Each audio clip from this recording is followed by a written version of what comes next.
Comment paramétrer vos prix automatiquement dans votre Channel Manager pour de la location courte durée? C'est la question auquel je réponds aujourd'hui. Bienvenue sur la chaîne J'affiche complet, la chaîne dans laquelle je partage avec vous des méthodes et des stratégies de revenu management pour maximiser le chiffre d'affaires de votre hôtel, de votre gîte ou de votre location de courte durée.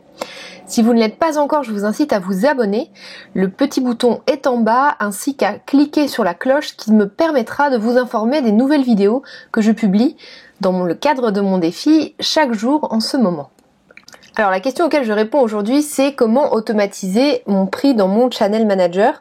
C'est une question qui m'a été posée par ImoStart. Je lis la question, bravo pour le défi. La question que je me pose aujourd'hui, c'est quel Channel Manager utiliser et comment paramétrer mes prix en automatique. Alors la question du Channel Manager à utiliser, je pense que je vais réaliser un article sur ça. Moi, j'ai pas vocation à dire voilà, il y a un channel manager qui est le bon, parce qu'il y a beaucoup de vérité sur ça. C'est une question d'affinité, c'est une question d'activité et de préférence. En revanche, c'est vrai qu'il y a peut-être un manquement sur les comparateurs de channel manager. Donc, je travaille sur ça, probablement avec un partenaire sur ce sujet-là. Donc, je vous tiendrai informé très vite de tout ça. Ce sur quoi je peux répondre aujourd'hui, c'est comment paramétrer mes prix en automatique. Alors, c'est une question, je suis ravie qu'on me l'ait posée dans la vidéo de défi parce que c'est une question qui revient souvent et je remarque que c'est vraiment une attente en fait quand on a un appartement ou plusieurs appartements en location meublée. Je sens souvent cette attente un peu sous-jacente parce qu'il y a énormément de choses en effet qu'on peut automatiser. Dans le cadre, par exemple, des check-in, des check-out, il y a beaucoup de systèmes qui existent pour communiquer avec les équipes de ménage, des systèmes qui existent pour communiquer en automatique avec les clients, et j'entends cette demande de dire ok, comment je pourrais aussi automatiser les prix. Alors, en creusant ce sujet-là, ce que je vois derrière une automatisation tarifaire, un système qui automatiserait les prix, ce serait un système suffisamment intelligent pour comprendre et anticiper un certain nombre de choses. Un système qui serait capable de comprendre l'historique. Comment est-ce qu'on a vendu dans le passé?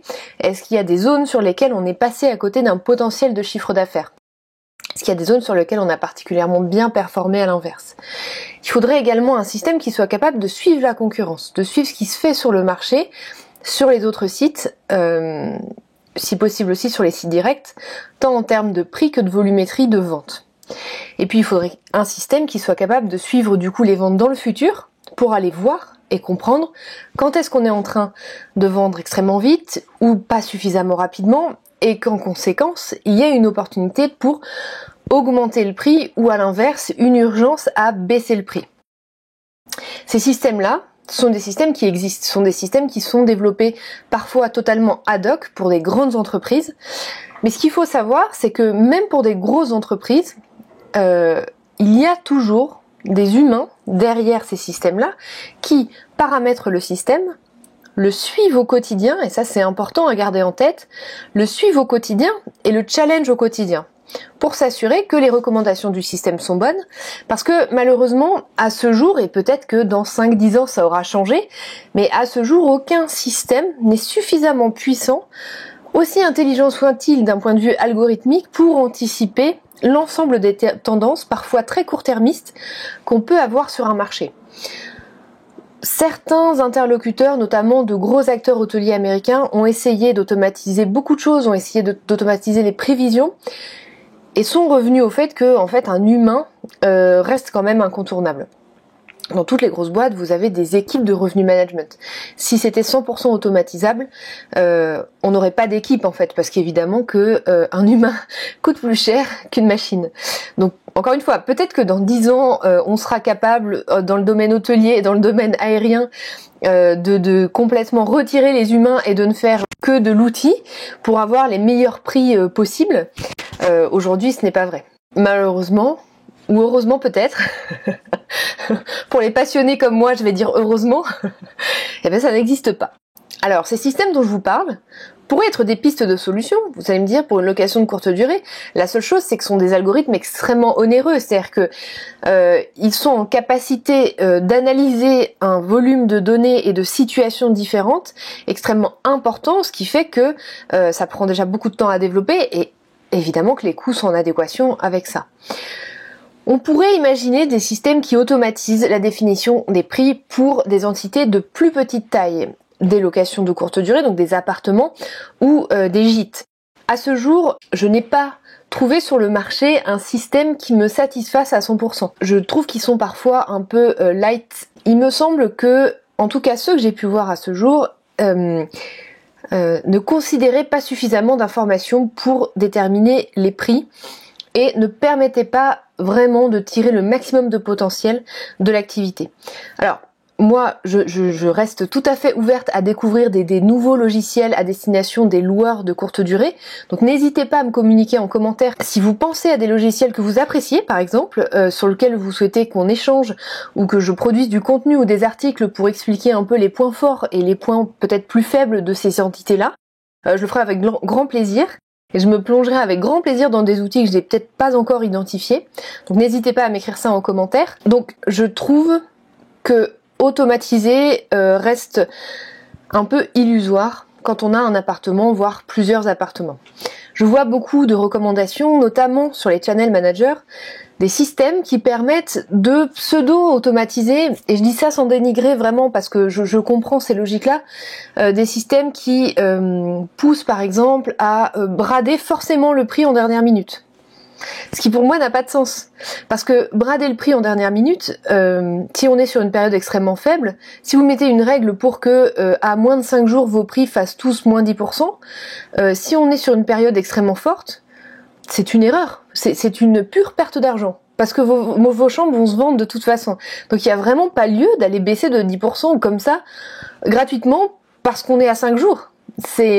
Sont des règles qui peuvent vous induire en erreur, les règles qui sont présentes sur les channel managers. Donc voilà, le message que je voulais partager sur ça, c'est n'oublions pas que même dans les domaines les plus avancés, l'humain reste le plus pertinent pour réaliser une grille tarifaire, que aujourd'hui encore de nombreux hôtels et directeurs d'hôtels font ça eux-mêmes parce que c'est la partie la plus stratégique, et moi je trouve qu'ils ont tout à fait raison de faire les choses de cette façon-là, que les machines n'ont pas encore permis de nous convaincre qu'elles sont meilleures que le cerveau humain, en tout cas qu'elles peuvent nous remplacer à 100%, et qu'en conséquence, contrairement à des choses qui ont peut-être moins de valeur ajoutée, cette tâche a une énorme valeur ajoutée et elle n'est pas comparable au fait de faire le ménage ou au fait d'ouvrir l'appartement pour le client. Ce sont vraiment deux choses extrêmement différentes. On se parle de quelque chose qui conditionne la rentabilité de votre bien immobilier, et en fait la comparaison que je pourrais faire, c'est comme si on me disait est-ce que tu aurais une façon d'automatiser la conduite de ma voiture? En fait c'est un peu difficile parce que, alors à moins que vous ayez une superbe voiture Google, mais bon il y a eu des problèmes avec ça. Mais sinon, si vous avez juste une voiture classique, automatiser la conduite d'une voiture, c'est quand même d'une grande complexité puisqu'il peut advenir énormément de choses sur la route. Et là, le souhait est un peu similaire, c'est-à-dire essayer d'automatiser l'inattendu. Parce que l'intérêt du revenu management, c'est justement au fil de l'eau, au fil de l'activité, d'aller saisir les opportunités pour maximiser réellement le chiffre d'affaires. Donc trouver un pilote automatique pour ça, à moins d'acheter un algorithme extrêmement onéreux qui soit capable d'anticiper une somme de facteurs énormes, à ce jour, c'est difficile. Alors, ce que j'entends quand même, et je voudrais quand même finir sur cette note-là parce que vraiment, je l'ai entendu plusieurs fois cette question, donc je prends le soin de bien y répondre. Ce que j'entends quand même dans cette phrase et dans cette attente, c'est que au fond, il y a aussi l'envie de passer moins de temps ou pas beaucoup de temps sur le sujet, qui est un enjeu comme un autre qu'il faut entendre. Du coup, pour moi, quand on veut passer moins de temps, ou en tout cas être 20-80, loi de Pareto, 20% des efforts qui produiront 80% des résultats, sur le sujet du revenu management, il y a beaucoup de solutions finalement qui existent. Alors il y a plusieurs clés. La première clé par exemple, c'est d'anticiper votre tarification en amont. Vous asseoir et anticiper les 6, 7, 8, 9 prochains mois. Anticiper votre tarification et faire en sorte qu'elle soit en adéquation avec le niveau de demande reste crucial pour passer moins de temps sur ce sujet-là. Un autre point important, c'est de suivre ces chiffres en fait. Moi, ce que je vous recommande, c'est de regarder dans votre channel manager, regardez sur Booking, vous avez des tableaux qui existent. Vous pouvez même faire une extraction de votre channel manager. Donc là, je m'adresse vraiment aux loueurs saisonniers qui potentiellement partent de zéro, qui ont un channel manager mais qui regardent pas particulièrement leurs chiffres.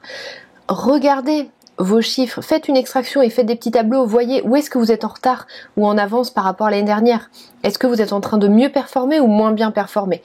Si vous asseyez au moins, donc là je m'adresse bien aux loueurs saisonniers, si vous asseyez au moins 2 fois par mois sur vos chiffres, vous pourrez identifier les zones de potentiel sur le futur. Pour un hôtelier, évidemment que la récurrence est différente, il faut s'assurer que vous avez un œil sur vos chiffres tous les jours et que vous regardez ce que vous avez pris la veille, vous regardez à quel moment vous êtes en train de faire des ventes, vous regardez à quel prix vous êtes en train de faire des ventes.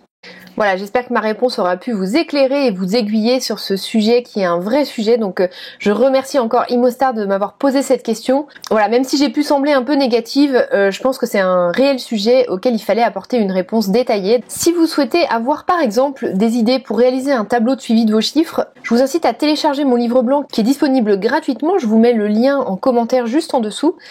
Et puis moi je vous dis à demain pour la prochaine vidéo qui vous aidera à maximiser votre chiffre d'affaires.